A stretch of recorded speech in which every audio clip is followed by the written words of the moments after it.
Hola, bienvenidos humanos. Hoy trataremos el tema cómo alinear la estrategia de gestión de personas a la estrategia de la organización. Y para ello tenemos como invitado al señor Carlos Hernández, gerente de gestión del talento de Pan American Silver. Bienvenidos pioneros del cambio y visionarios del mundo laboral. Aquí y ahora comienza la revolución en la gestión de personas. Olvídense de las viejas reglas, descarten los manuales obsoletos. Aquí la innovación y la humanidad van de la mano, para centrarse en lo que realmente importa, las personas. Te damos la bienvenida a Humanos, gestionando personas, no recursos. El futuro comienza ahora. Comencemos. Carlos, bienvenido. ¿Cómo estás? Muchas gracias, Alejandro. Gracias por la invitación. Para mí es un gusto estar aquí y poder compartir estas ideas que vamos a tener dentro de esta conversación. Muchas gracias. Bienvenido nuevamente. Empezamos con algo que conocimiento general para quienes estamos en el mundo de personas. Se habla hoy que con entornos tan cambiantes, la necesidad de poder adecuar la organización conlleva ciertos procesos de transformación. Pero para ello, la necesidad de alinear la estrategia de gestión de personas a la cultura y a la estrategia de la organización es fundamental. Hacia ahí todo claro. Pero el siguiente paso es, ¿cómo lo hacemos? Primeramente es entender todo el contexto, ¿no? Primeramente saber que el entorno cambia. ¿Perfecto? La necesidad del cliente que está dentro del entorno cambia. Las necesidades de la sociedad cambian, para la cual la empresa se forma y comienza a satisfacer una necesidad con lo que vende un bien o un servicio, que pasa haciendo un proceso interno, la cual construye eso y que pasa al mercado, que lo terminan haciendo personas. Entonces, esa es la secuencia, ¿ya? Entonces, varía el entorno, varía el contexto, varía la cultura, varía la estrategia, varía la gestión de personas. Entonces, entender primero esa secuencia. Si eso no se comprende, vamos a estar completamente desalineados y la empresa va a terminar siendo desplazada o desapareciendo en el tiempo del mercado sobre el cual juega, con los otros jugadores y competidores. Entonces, entendiendo esa estructura del contexto, cómo se desenvuelve la empresa, ya que es el conjunto de personas, comenzamos la transformación. Si es que amerita la transformación, no es transformar por transformar, ¿ya? Entonces, si eso funciona así, entonces la empresa comienza a elaborar nuevas formas para poder adaptarse a esos cambios del entorno. Entonces, ahí viene todo el proceso transformacional. ¿Cómo llega hasta el tema de las personas? Cuando la estrategia de la organización comienza a variar y comienza a establecer metas y objetivos planificados y estratégicos en el tiempo. 1 año, 2 años, 3 años, dependiendo del sector. O sea, podemos decir que las empresas que son extractivas, su visión es de mucho más larga, ¿correcto? Pero, por ejemplo, la de tecnología e información es mucho más corta. ¿Por qué? Porque la transformación es mucho más rápida. Entonces, dependiendo del sector del negocio, comienza el manejo de la transformación empresarial para adaptarse al entorno sobre el cual se desenvuelve y sobre el cual ellos están jugando con otros competidores. ¿Cómo construir los pilares de este proceso de alineamiento? Tengo claro, has dicho cultura, has dicho capacidades, has dicho personas, pero ¿cómo construir cada uno de ellos? Mira, primero entender cómo vamos a mantenernos en el sector y en el sector en el cual vamos a estar compitiendo. Entender lo que se tiene afuera, comprenderlo y entender lo que tienes como recurso interno. Entonces, sabiendo esos dos contextos y esos dos entornos, tú comienzas a planificar tus estrategias, ¿ya? Y comienzas a establecer qué fortalezas puedes utilizar sabiendo que hay ciertas amenazas hacia afuera. Cómo tus fortalezas pueden abordar las oportunidades que también están afuera, ¿no? Y cómo tú puedes también abordar, ¿no?, esas oportunidades para poder justamente superar las debilidades que en ese momento puedes estar identificando y que pueden generar un problema de competitividad. Sabiendo eso, tú defines a dónde quieres ir y comienzas a elaborar tus elementos estratégicos, tu visión de largo plazo, tu propósito, o si lo tienes o lo reformulas, porque tú lo puedes reformular, ¿ya? Lo reformulas. La misión, la razón por la cual yo estoy en la sociedad, ¿para qué cumplo para qué tengo mi negocio? ¿Qué hago? ¿Cómo lo hago? ¿Para quiénes lo hago? ¿Correcto? Y de ahí comienzas a establecer tus valores, qué es lo que es importante para mí como organización. O sea, la alta dirección define eso, ¿ya? Aquellas cosas que no son negociables, sobre la cual es su rayado de cancha, sobre la cual se van a mover, ¿ya? Lo que limita su forma de actuar, ¿no? Y lo mantiene diferenciado con otras empresas con las cuales compite. Ese es su valor, o sea, esa es su oferta de valor. Entonces, eso es lo primero que se tiene que plantear porque eso transmite la cultura de la organización. Hasta ahí, Aparece en las paredes, aparece en todos los lugares de las oficinas de la compañía y en todos los lugares donde la compañía tiene presencia. Pero ¿cómo se personifica eso? ¿Cierto? Esa es la pregunta de fondo, ¿verdad? ¿Quiénes son aquellas personas que deben personificar lo que está escrito? En primer lugar es el liderazgo. O sea, el liderazgo debe mostrar que lo que está escrito se ve en una persona o se ve en un grupo de personas que tienen autoridad y poder. Entonces, son ellos los que tienen que mostrarle al resto de lo que se valora si se puede hacer. De los propósitos en la cual te dicen cómo debes actuar, también se puede ver en la persona. De la visión que te exige ciertas competencias para poder lograr ese objetivo de largo plazo, también se ve en las personas. Entonces, ¿quién es el que transmite a partir de su influencia y poder? Es el líder. Empezando desde el número 1 de la organización hasta la última persona que tiene influencia sobre el grupo de personas directamente con las personas que están en la base de la organización. Esa es la forma como se transmite la cultura. La cultura no se transmite únicamente con decirle a las personas qué es lo que tienen que valorar, sino que las personas tienen que ver cómo lo valoran. Aquellos que tienen que seguir, a los que tienen que seguir. Entonces, esa es la relevancia, digamos, en grosso modo, de cómo puedes tú lograr hacer comprender a la organización, al grupo de personas que forman la organización, esa transmisión de la cultura que es el sentido y el ADN de la compañía. Y de ahí estableces tus programas, tus formas, ¿no? Tus estrategias comunicacionales, etc. Pero lo relevante es que el trabajador o la persona lo tiene que ver en alguien que tiene autoridad y consistencia y respeto entre la compañía. Y ese es el liderazgo. Clarísimo. Empezaste hablando sobre identificación de brechas, empezamos hablando sobre mapeo de capacidades, identificación de potencial y complementamos con el tema del modelo de liderazgo alineado a la cultura y a la estrategia. Me quiero centrar un momento ahí, en el tema de cultura y liderazgo. ¿Qué tanto en el sector en el cual tú estás actualmente, que es un sector extractivo, está variando la definición de valores o atributos más desde una perspectiva menos universal a más cultural, más alineada a la estrategia? ¿Lo están viviendo también así? Sí, porque son estadios de liderazgo, ¿correcto? Son momentos en los cuales el liderazgo ha ido transcurriendo dentro de la organización, y no solamente en la cual yo trabajo, sino dentro del sector y seguramente en todos los sectores de negocio, ¿ya? Liderazgo que viene pues, de los 80, de los 90, ¿no? O inicio de 2000. Algunos que vienen mucho más atrás y algunos que están comenzando a salir a partir del 2000, 2001, incluso el 2000. ¿Ya? Entonces estamos hablando de muchas generaciones de liderazgo que en este momento están conviviendo. ¿Correcto? Que en algún momento un grupo va a terminar predominando. ¿Cierto? Entonces, la forma de poder manejar la diversidad generacional en este aspecto ya es relevante para poder mantener el negocio a flote. ¿Ya? Y los líderes organizacionales tienen que estar totalmente de acuerdo en eso para mantenerlo sobre la mesa y saber que en este momento se gestiona de esa forma. ¿Ya? ¿Qué es lo que va cambiando en esa parte? Que lo que se hacía antes, con la misma toma de decisiones, la misma forma y los mismos aprendizajes con los mentores líderes que se tenían en ese momento, no funciona tan igual aquí, con los líderes más jóvenes. ¿Ya? Antes, para llegar a una posición de liderazgo pasaban 15 años. Ahora pasan 5. Es posible que en los próximos años sea menos incluso. ¿Ya? La cantidad de información que se manejaba para poder ejercer el liderazgo en ese momento era un poco más compacta. Ahora hay una amplitud. No significa que el líder tenga la capacidad de poder absorber toda esa amplitud de conocimiento, sino la comienza a gestionar y diversificar. ¿Correcto? Entonces son nuevas cualidades que aparecen en el tema de liderazgo. ¿Ya? Y eso significa que se comienza a ver una transición y está habiendo un cambio generacional. ¿Qué tan preparados estamos para eso? ¿Qué tan preparados estamos para poder ver ahora lo que puede pasar en los próximos 5 años? Si es verdaderamente tú estás asegurando esa generación de recambio para mantener tu cultura organizacional. Si eso no se hace, la cultura organizacional va a variar, ¿ya?, de algo que tú has escrito a algo que está sucediendo de manera real. Y ahí vienen las distorsiones y vienen los conflictos, porque lo que tú planteas como cultura verdaderamente en tu organización no se vive.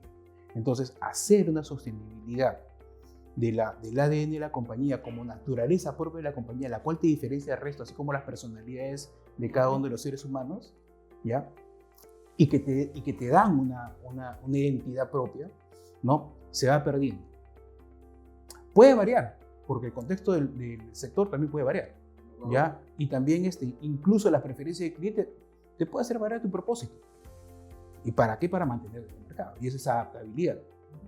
Pero eso debe estar dentro de los valores de la compañía y dentro de las competencias básicas de la compañía.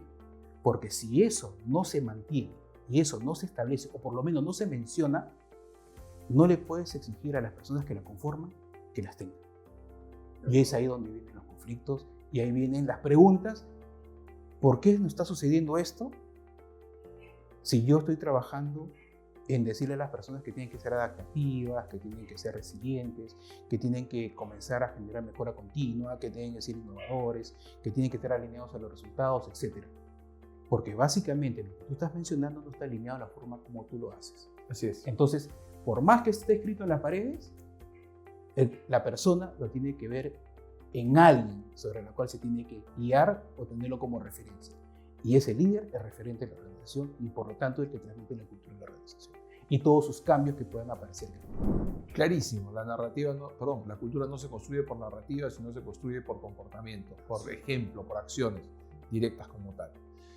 En ese contexto, hoy el rol de gestión humana ha tomado más una posición estratégica que operativa. En los últimos años, dado todos estos cambios, hoy gestión humana acompaña a la alta dirección en toda la línea, digamos, de la trayectoria para el cumplimiento de los objetivos generales. Desde esa perspectiva, ¿cuáles son, digamos, para el profesional de gestión humana los nuevos retos para adecuarse a este rol? Porque ya no es, como vuelvo a repetir, una visión operativa, es una visión de planeamiento, una visión estratégica.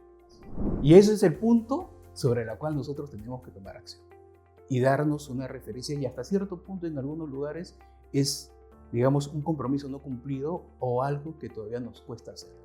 Porque lo que hemos hablado hasta el momento es, en algunos casos pueden estar escritos en los libros, Sí. se dicen en muchas conferencias, en congresos, es algo que se repite continuamente, ¿correcto? Por lo tanto, estamos hablando de cosas que ya tú y yo sabemos y los que nos están escuchando también. Ahora, tú has mencionado algo puntual en la última parte del comentario que has hecho sobre lo que te he mencionado, que es, se ve en comportamientos, ¿correcto? Se ve en acciones y por lo tanto es visible, ¿cierto? Entonces, dentro de la organización y en una industria ya que da resultados, que vende bienes o servicios, esos son resultados que se van manifestando en el desempeño organizacional.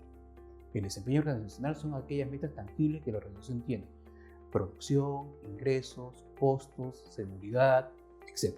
Aquellos indicadores sobre los cuales ellos se mueven y manifiestan su eficiencia organizacional. ¿Correcto? Entonces, ese desempeño organizacional se transfiere a las personas. El desempeño y la contribución individual de cada uno de ellos sustenta el logro organizacional. Esos indicadores sobre los cuales dicen, lo logré o no lo logré, es porque el esfuerzo de cada uno de los que están ahí, ¿no?, entregó desde la posición en la cual se encuentra lo que tiene que entregar para el logro de la meta final. Entonces, si tú no despliegas claramente eso que viene de tu estrategia, ¿ya?, de 2, 3, 4, 5 años, dependiendo de la visión que tengas y depende del sector en el cual te muevas, ¿ya?, tú no vas a poder asegurar esos logros que te pide el mercado, que te piden los accionistas y que tienen que mantener la sostenibilidad del negocio. Entonces, ¿quién es el responsable de asegurar que cada una de esas personas que tienen que entregar su contribución individual en la posición para la cual ha sido contratada? Es su jefe inmediato, que es el líder que tiene que estar a cargo de él. Él es el que tiene que asegurar que cada uno de ellos logren lo que tengan que lograr, porque él es responsable de los objetivos y los indicadores organizacionales. O sea, por lo tanto, es responsable del desempeño organizacional. ¿Ya? Entonces, bajando eso, estamos hablando de la contribución individual. Y la contribución individual se mide al final del periodo, ¿no? Digamos, cuando dicen objetivos y metas, lo vemos el 31 de diciembre. Y simplemente es duro. ¿Lo lograste o no lo lograste? Y si lo lograste sobre lo que esperabas o superamos lo que esperábamos lograr, ¿cierto? Entonces ahí te pueden decir, bueno, yo he logrado 110, 120, 150, hasta 200%. Siempre y cuando esas metas de las personas verdaderamente representen el esfuerzo de la organización. Porque si se comete el error de poder brindarle a las personas metas por debajo, ¿no?, del esfuerzo, es posible que ellos lo logren, pero al momento de llegar a definir la meta de la organización, nunca llegamos a la meta. Por lo tanto, está la disyuntiva, pero si yo lo logré, ¿cómo que la empresa no lo logró? Entonces, ahí vamos. Pero eso se sustenta en algo todavía más específico, que es el desempeño diario. Según un estudio reciente, las empresas que invierten en un equipo altamente capacitado experimentan un aumento del 21% en su productividad y eficiencia. Somos líderes en consultoría estratégica organizacional y hemos ayudado a más de 450 empresas en más de 10 países. Somos la única consultora en el mundo del aprendizaje experiencial en contar con la certificación ISO 9001 e ISO 45001.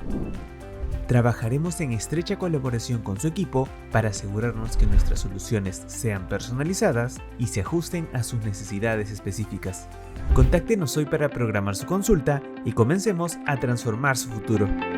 El logro de final del año es resultado del desempeño de todos los días, de 365 días del año. Y el desempeño diario está sujeto a cómo lo haces. No lo que logras, que es la parte final, sino cómo lo logras. Y ahí estamos hablando de competencias, lo que difícilmente en algunas industrias, en algunos líderes, les cuesta hablar. ¿Por qué? Porque hablan de cosas que son subjetivas. Y es cierto, la observación del comportamiento es subjetivo. La mirada del logro es objetivo, porque lo logras o no lo logras. Está sujeto a datos, está sujeto a metas, está sujeto a indicadores, está sujeto a todo tipo de reportabilidad que sustenta el número. Pero esto no. Y es totalmente subjetivo ante la mirada de la persona porque hay sesgo, ¿no?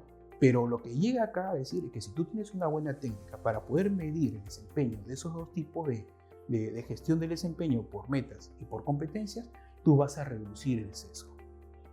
No vamos a entrar en detalle de cómo lo haces, ¿no? Pero entender que lo que hay que realizar en la organización para sustentar este logro individual que garantice el logro organizacional es asegurar que la persona realice su trabajo diariamente con las competencias que necesita para cumplir las funciones para las cuales fue contratado. Entonces, si yo no tengo claro y gestión humana no ha asesorado y acompañado al gestor en identificar claramente aquellas competencias que la persona que está a su cargo necesita para cumplir claramente las funciones para las cuales ha sido contratado, que necesita para cumplir los objetivos, entonces se está gestionando sobre la nada, ¿ya? Pero si le decimos al gestor que para que logre sus objetivos la persona tiene que desarrollar comunicación, trabajo en equipo, planificación, orientación a resultados, orientación a clientes y todas aquellas competencias que conocemos y muchas veces hablamos, ¿ya? Y que necesitamos que la persona la muestre en el día a día para lograr sus metas diarias o pueda entregar diariamente de acuerdo a lo que se espera, ¿ya? Si no le damos un parámetro sobre eso, entonces no vamos a poder ayudarlo a que ese trabajador se ajuste a su perfil, que es lo que necesita la organización para que él cumpla y logre cumplir las metas al año. Ese digamos, el gran reto que se tiene. Entonces, la gestión de las personas, ¿ya? Para poder activar los procesos que nos gusta hacer, programas de cultura, programas de valores, programas de liderazgo, programas de capacitación y entrenamiento, identificar sucesores, desarrollar sus planes de carrera, generar planes de retención, trabajar sobre el clima y la cultura, la retención de las personas, el reconocimiento, incluso las remuneraciones y compensaciones, que son todos los procesos que tenemos como gestión de personas, no lo podemos activar coherentemente porque no tenemos información del rendimiento diario de la persona. Si supiéramos eso, sabríamos a quién está alineado con la cultura y quién no. Quién profesa nuestros valores y quién no. Podemos saber cómo está el liderazgo de la organización. ¿Por qué? Porque están evaluados diariamente. O sea, sabemos en una evaluación de desempeño por competencias de qué manera ellos se desenvuelven en esa parte. Y sabemos quién viene detrás. 2, sabemos a quién entrenar y capacitar. Sabemos identificar sucesores. Plantearle un plan de carrera. Comenzar a reconocerlos, comenzar a retenerlos y darle los incrementos variables o fijos que puedan tener en el camino. O sea, todas aquellas cosas que hacemos como recursos humanos tienen sentido a partir de ahí. ¿Por qué? Porque todas esas cosas que hacemos es para que la persona mejore su rendimiento y su desempeño diario, que sustenta la meta final que necesita la organización para ser competitivo en el sector. Esa es la parte de cómo nosotros como recursos humanos, al mostrarles información a la plana gerencial o a la alta dirección, nosotros tenemos un espacio con ellos porque nos estamos ayudando a gestionar a las personas que tienen a su cargo. Y por tanto, se asume la responsabilidad que el logro del desempeño de las personas está a cargo de cada uno de los líderes. Y nosotros estamos ahí para hacer eso. Rompiendo entonces paradigmas. La evaluación de desempeño no debería ser una vez al año, La evaluación de desempeño debería ser un ejercicio constante por parte de la responsabilidad de los líderes. Gestión de las personas no es únicamente responsabilidad de gestión humana, es responsabilidad de todos los líderes de la organización. La capacitación y la formación son necesarios y fundamentales para poder fortalecer las capacidades de los miembros de tu organización si quieres sostener cultura, sostener aporte a la estrategia, generar todas esas líneas adicionales que me has hablado sobre planes de sucesión, retención, etcétera. Como tal, desde la otra perspectiva, los mandos medios terminan siendo un jugador profesional, mejor dicho, un actor estratégico necesario y fundamental para darle soporte a todo este proceso de alineamiento. Totalmente, son los que ejecutan. ¿Cómo? Y ahí te vuelvo a poner, digamos, la pregunta sobre la mesa. Hay muchas organizaciones que sí lo están haciendo, ¿ok? Pero ¿cómo le vendemos esto a otros gerentes generales que todavía siguen pensando que gestión humana es llevar bien la planilla? Mira, primero está la capacidad de influencia y eso te da responsabilidad de lo que estamos en gestión humana.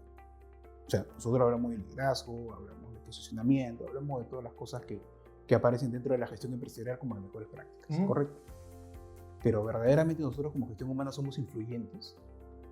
Ojo, la influencia como capacidad de liderazgo es una capacidad que tú tienes sobre las personas que están debajo tuya. ¿Correcto? Pero acá estamos hablando de influir sobre aquellas personas sobre las cuales no tienes poder. Estamos hablando sobre aquellas personas sobre las cuales no puedes tomar tú una decisión.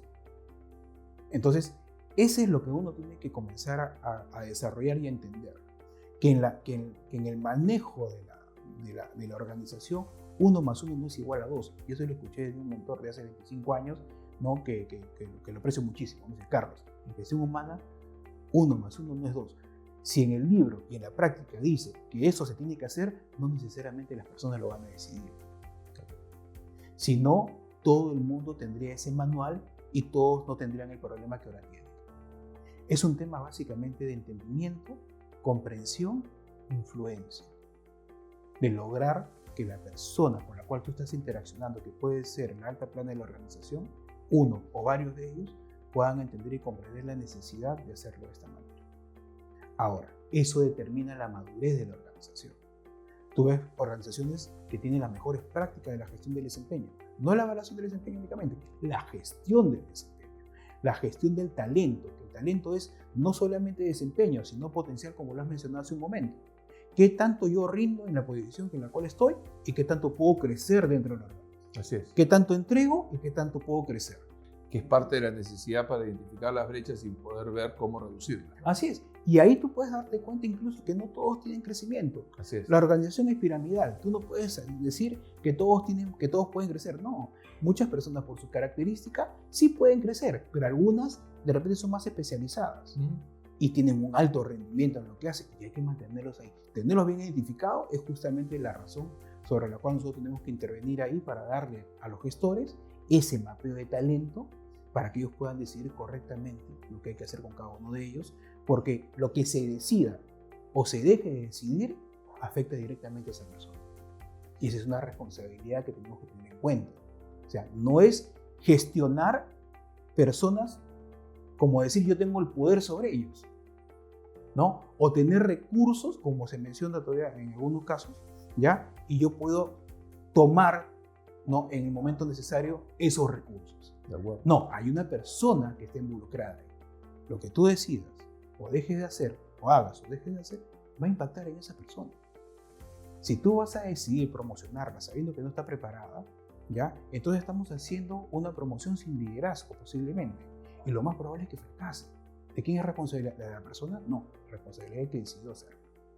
Decir que una persona es experta en lo que hace, pero le va a costar asumir un liderazgo y tú fuerzas esa promoción, vas a perder al mejor experto de tu organización por haber hecho eso. ¿Por qué? Por no tener toda la información completa. O decir que aquellas personas que tienen bajo rendimiento porque tú le tienes pena o porque tú lo consideras, porque es tu amigo que trabajó muchos años contigo y por lo tanto esas falencias que uno tiene tú las compensas y por lo tanto no se nota, ¿ya? Y tú lo sigues manteniendo sin que se desarrolle o salga de ese bajo rendimiento, entonces está afectando a la persona. Porque él piensa que lo poco que entrega es suficiente.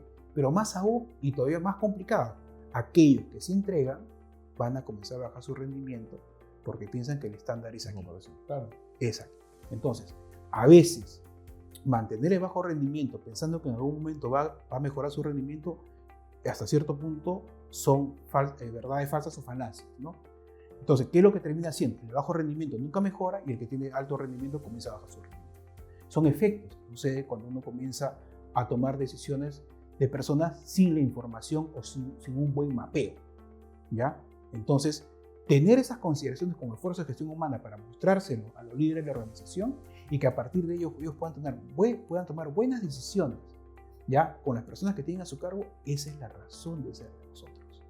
Estar ahí para decirles que el manejo y la gestión de las personas que tienen a su cargo, ¿ya? Hay una gran responsabilidad en eso y por lo tanto tenemos que tomarlo con total seriedad. Entonces, aquellos gerentes o aquellos líderes organizacionales que aún piensan que solamente calculamos planillas o organizamos la fiesta de fin de año, ¿ya? Esa es la mirada que tienen porque básicamente nadie le ha puesto el sentido de urgencia. Y es posible que la organización que lo maneje así y pueda tener éxito, posiblemente. Pero no sabemos si lo va a seguir manteniendo en el mediano o largo plazo. Sí. Con todo lo que está sucediendo ahora, es posible que en algún momento comience a decir, sí, es necesario. O venga una persona, y ese tiene que ser la gestión humana o gestión del talento o gestión de personas, que tenga que decirle que sí es necesario hacerlo, porque si no su continuidad sigue en riesgo. O sea, darle sentido de urgencia para generar un cambio es necesario. Generalmente no se cambia si no hay sentido de urgencia. O sea, estos números están aquí, y esto es lo que va a pasar si no le haces caso. Muy potente lo que hemos conversado, Carlos, muy interesante. Si me permites, voy aterrizando y vamos agrupando en conclusiones. Una, si quiero alinear la estrategia de gestión de personas a la estrategia de la organización, hay un trabajo muy cercano que tiene que hacer gestión humana. Gestión humana tiene que estar en coordinación, en comunicación y acompañando a la alta dirección en todo este proceso. Siguiente paso, ¿para qué hacer eso? Poder identificar tus brechas y hacer toda tu planificación sobre las capacidades que tienes, las que no tienes y cómo poder acortar esas brechas. Para eso, hacia adentro, todo el tema del mapeo de talento, mapeo de capacidades, mapeo de potencial, diseño de procesos formativos, todo lo que significa fortalecer y desarrollar las personas. Siguiente espacio, modelo de liderazgo. Modelo de liderazgo muy fuerte porque el modelo de liderazgo, desde la perspectiva, es el referente de comportamiento de cada uno de los grupos sobre los cuales tiene influencia para poder darle soporte a la cultura y a su vez alinearlo directamente a esta nueva estrategia que quieres construir en visión de dar soporte a toda la organización. Y por último, y no menos importante, la cercanía, la comunicación, la voluntad de entender que el desempeño y la gestión del desempeño del colaborador es una inversión para generar un impacto a futuro, porque muchas veces ese es otro punto. Como la medición del retorno propiamente en el área de gestión humana no es tan tangible ni tan numérica como en otras áreas, hay un poco de resistencia. Ahí de repente es un comentario final, y eso tiene razón, ¿no? Y eso lo hemos visto en muchos espacios con personas muy especializadas en realizar el retorno de inversión sobre los programas de gestión de recursos humanos, ¿no? Incluso una vez estuvimos con Jack Phillips, incluso, que es el que propone la metodología ROI, ¿no? Viendo esos temas. Y entonces hay algo que sí es clarísimo, ¿no? Porque sí nos exigen retorno de inversión. Ahora, el retorno de inversión es un indicador financiero. Así es. Totalmente duro. Claro. Totalmente duro. ¿Ya? ¿Cómo hacemos que lo intangible sea tangible? ¿Ya? Y en el caso de los procesos de recursos humanos, que son procesos intangibles, ¿ya? No puede haber un indicador necesariamente dentro de los estados financieros de la compañía que diga aspecto de recursos humanos que generó tanto dinero, ¿ya? Lo que se hace ahí es establecer estimados de retorno de inversión. ¿Por qué razón? Imagínate que tú estableces un programa de desarrollo de entrenamiento en operadores de equipo pesado, ¿correcto? Digamos, perforistas de taladros largos, ¿no? Eso que en un solo día te extraen pues 70 toneladas de solamente 4 o 5 equipos en un día, ¿ya? Que no estén 2 o 3 equipos es básicamente la mitad de la producción de equipo. Así es. ¿Cierto? Mal operado también es igual, ¿no? Se reduce la productividad y la producción y por lo tanto lo que llega a la planta concentradora simplemente no cubre las metas del día. Peor, mal operado puede haber daño al equipo, Exacto. ineficiencias para una serie de temas. Correcto, por lo tanto hay un número determinado que está detrás, que es Así el es, costo así es. de mantenimiento, disponibilidad Así de es. equipo, productividad y todo aquello. O sea, si tú llegas con un programa de ese tipo, ¿ya? Y comienzas a decir que tú tienes, ¿ya? Una cantidad de pérdida por esos indicadores, está totalmente sustentado, ¿ya? Entonces tú inviertes ahí y comienzas a decir, perfecto, la cantidad que yo invertí me permitió recuperar tantos miles de dólares por eficiencia del trabajador, por máxima disponibilidad del equipo, porque el equipo está disponible las 24 horas y por lo tanto hay mayor tonelaje que llega a la planta. Totalmente justificado. Entonces, costo-beneficio simple es eso, pero hay un detalle ahí, por eso lo que se determina como estimado. No se le puede asignar totalmente el efecto y el resultado de esa mejora, ¿ya? de rendimiento numérico o económico exclusivamente a la capacitación. ¿Por qué razón? Porque puede haber otras variables que deben intervenir. Sí, claro. Mejor gestor, mejor líder, mejor equipo, mejor iluminación. Entonces, lo que se hace ahí es básicamente con todas las personas que intervienen, es decir, bueno, ¿cuánto crees tú de este 100% del efecto económico que ha dado como resultado del programa? Verdaderamente, ¿cuánto es? Entonces dice, mira, sabes que Carlos, hay otras variables que han intervenido, pero han intervenido en mínima parte. Digamos que no es el 100% como relación de causa-efecto directa, sino, digamos, un 70%. Recién sobre ese número, tú puedes estimar verdaderamente el impacto de ese programa. Entonces, a veces, por no haber entendido bien el concepto, porque lo tomamos y lo escuchamos y decimos, recursos humanos no tiene que dar retorno de inversión y yo no lo veo en los estados financieros. Claro. ¿Ya? Entonces, ahí el tramo es bien largo. Claro. Y el tramo largo solamente para completar es el siguiente. O sea, desde la formación hasta el indicador, el tramo es bien largo. Porque lo que se tiene que garantizar en el intermedio es el desempeño de la persona. Así es. O sea, recién ahí tú puedes irte para otro lado porque es añadidura. Mientras mejora el rendimiento de la persona en el puesto sobre el que está contratado, en este caso el operador del equipo, todos los indicadores se van a mover hacia arriba. Y eso termina al final viéndose en los estados financieros. Pero que no es que exista una línea dentro del estado financiero de la compañía que diga efecto de recursos humanos. Pero sí se pueden construir Por métricas y se supuesto. pueden construir indicadores que son consecuencia de esto. Así es. Hablábamos sobre, puede ser rotación de personal, puede ser accidentes, puede ser fallas, puede ser una serie de elementos que se desprenden como producto de la inversión que se ha generado en el tema de formación y capacitación. Claro, y Clarísimo. ese es el análisis fino. O sea, Ese análisis y el fino. trabajo fino. Pues. Es el análisis fino. Pero como bien dices, no hay una línea en el estado financiero que te diga retorno específicamente a la inversión de capacitación. Claro. Entonces ahí es donde tenemos que, desde la gestión humana, apoyar y construir para que la alta dirección entienda que lo que se viene haciendo tiene un fin de impacto a mediano o largo plazo, pero dentro de una estrategia que debe acompañar a todos. Y solamente para precisar esta última parte. Recuerda que hemos dicho que desde los planes de formación o actividades de recursos humanos hasta los indicadores financieros hay un tramo largo. ¿Cierto? Sí, claro. Y en el medio está el desempeño de la persona, Así que es. la que garantiza justamente los indicadores. Lo que hablamos al principio, ¿quién es el responsable del desempeño individual de esa persona? El líder. El líder. Claro que sí. Por lo tanto, no es que el desempeño de los trabajadores de la compañía tiene un bajo rendimiento porque recursos humanos no está haciendo una labor importante, ¿no? Entonces, aquí la labor importante de recursos humanos es decirle al líder que tiene que hacerse cargo de él. Y darle las herramientas necesarias Exacto. para formarlo y prepararlo para que asuma su rol. Así es. Pero no es que recursos humanos se haga cargo de tu trabajador. Así es. ¿Ya? Entonces, ese es el mensaje que hay que tener en cuenta para poder separar bien las responsabilidades y cada uno asuma el rol que le corresponde. ¿Ya? Entonces, es como el siguiente ejemplo. Por ejemplo, tú te compras un auto y en 2 años que lo estás usando, ya tu auto requiere ciertos arreglos, ¿no? Palires, bocina de trapecio, alineamiento, etc. Tú le llevas al taller, ¿no? Yo soy tu mecánico y yo agarro mi carro, lo comienzo a optimizar y le hago las reparaciones que tenga que hacer. Y te lo entrego nuevamente. Que tu auto retorne en 2 meses, 1 mes, 6 meses, 1 año, 2 años, es responsabilidad tuya. porque eso determina qué tan bien lo has usado. Si tú no lo has usado bien, ese auto va a retornar a los 2 meses. Así es. Pero si tú lo has usado bien, va a cumplir su tiempo ya de uso para ir a su mantenimiento programado.